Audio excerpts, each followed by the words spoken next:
qui se lève pour poser quelques questions à l'accusé, mais rapidement ces questions prennent la forme de commentaires. Il dit: moi, si je prends un coup, je vais voir les gendarmes. Mais vous ne comprenez rien, répond d'une voix tremblante Valérie Bacot. Il était où votre mari entre 7h et 17h? Vous aviez le temps d'aller à la gendarmerie, reprend l'avocat général. Est-ce que vous comprenez ce que c'est que d'avoir peur de mourir tous les jours?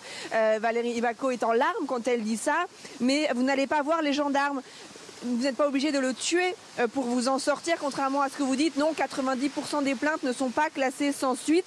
Pour vous, la solution, c'était de mettre une balle dans la tête. Voilà donc pour ce qui laisse penser qu'il n'y aura pas beaucoup d'indulgence de la part de cet avocat général qui n'a pas l'air très sensible aux explications de Valérie Bacot. La ligne de défense de Valérie Bacot, c'est qu'elle n'a jamais eu l'occasion, qu'elle avait trop peur, qu'elle ne pouvait pas aller voir les gendarmes, qu'elle était sans cesse surveillée par son mari.